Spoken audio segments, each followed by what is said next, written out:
Upon a very close scrutiny of the alleged references to Muhammad in the Bible as a prophet, they absolutely have no relation to the prophet of Muhammad, nor prophesy his coming.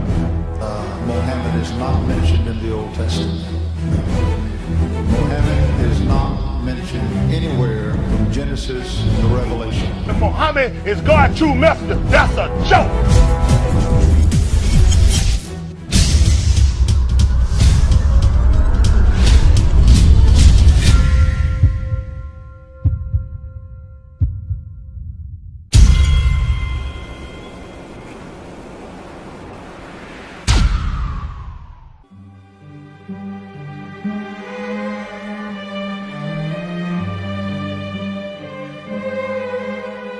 Lo, we inspire thee as we inspired Noah and the prophets after him, as we inspired Abraham and Ishmael and Isaac and Jacob and the tribes, and Jesus and Job and Jonah and Aaron and Solomon, and as we imparted unto David the Psalms.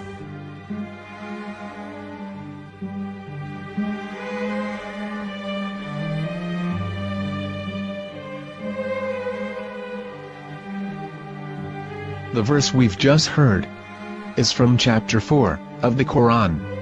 In the verse, God is affirming to humanity that Muhammad is indeed the recipient of a divine guidance, just as Noah, Abraham, and the rest of the prophets.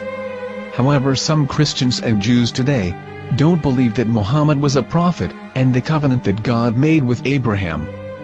And since the Quran is not their book of authority, in this video I'm going to show you that the book you're holding in your hands contains the name off the seal of prophethood, the Prophet Muhammad.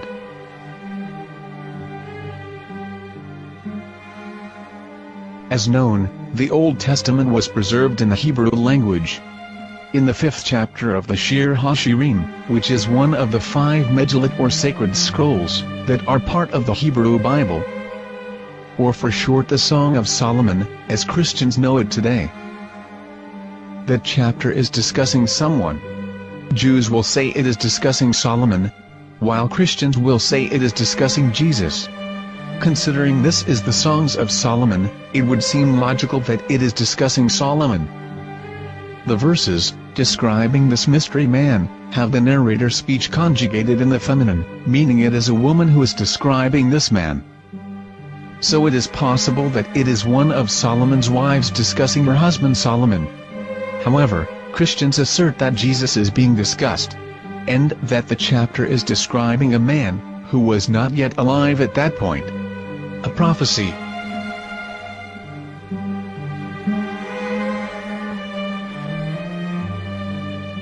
In reading the English translation of Song of Songs 5:16, it finishes the description by saying, "He is altogether lovely," but what most people don't know is that the name of that man was given in the original Megillat.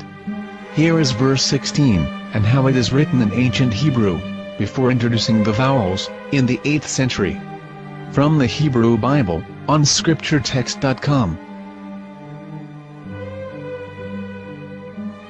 Here is the word in question.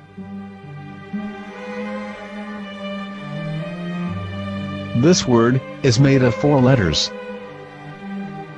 Mem, Het, Mem, Dalet.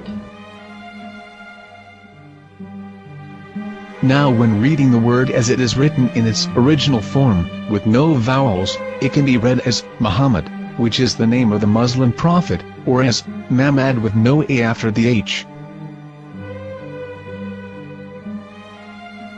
According to Ben Yehuda's Hebrew English Dictionary, it is correctly pronounced as Muhammad, not Mamad.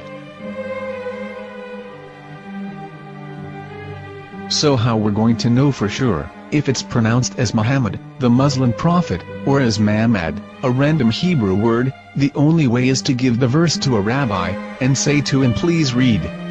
Here is the Song of Songs 5:16, and how it is read by a rabbi from a Hebrew Jewish site. Please notice, the im in Hebrew is a plural of respect. Hiko mamtakim vechullo mahamadim, ze dodi ve zer'i benot Yerushalayim. חיכו ממתקים וכולו מחמדים, זה דודי וזה רעי בנות ירושלים.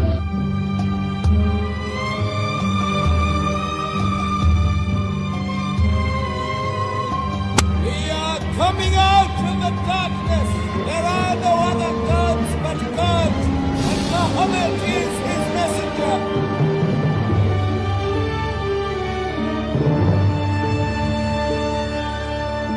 Let the world hear. חיכו ממתקים וכולו מחמדים, זה דודי וזה רעי בנות ירושלים. חיכו ממתקים וכולו מחמדים, זה דודי וזה רעי בנות ירושלים.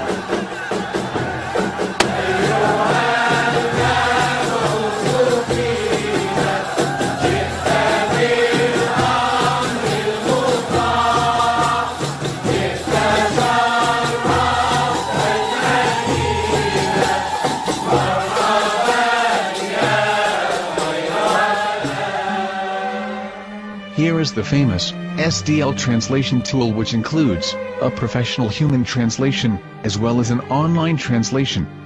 We're going to copy our Hebrew word of the Song of Songs, directly from the Jewish site. It's the same site, where you can hear the rabbi reading the verse in Hebrew.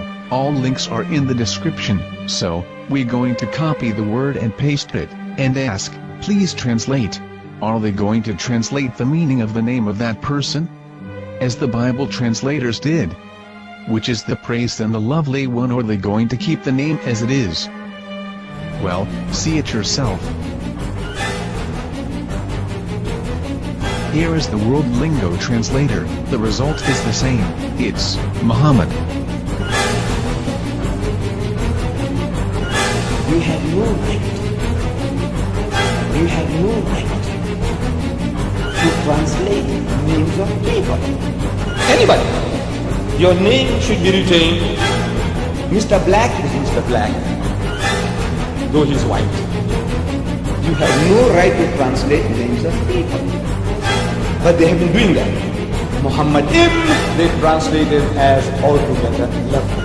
But the word Muhammad is there in the Hebrew language. The word Muhammad is there in the Hebrew language.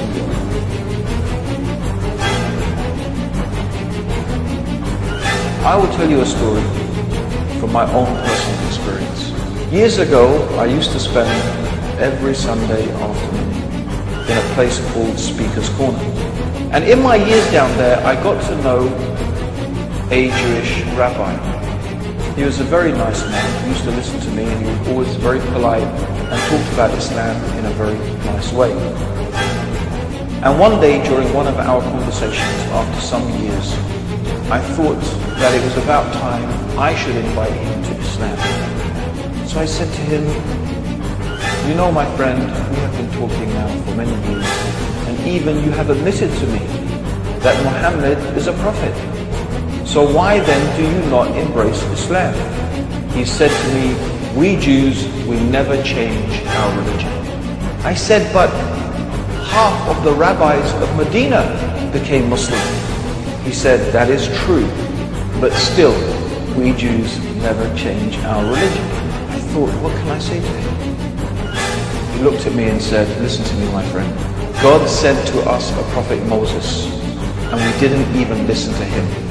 Do you think we're going to listen to another prophet after him? From another tribe? From another people? When he said that, I had nothing left to say. He knew that Muhammad was a prophet. In fact, another rabbi also came up to me and he said to me, we know Muhammad is a prophet, and he quoted to me a passage from the Bible.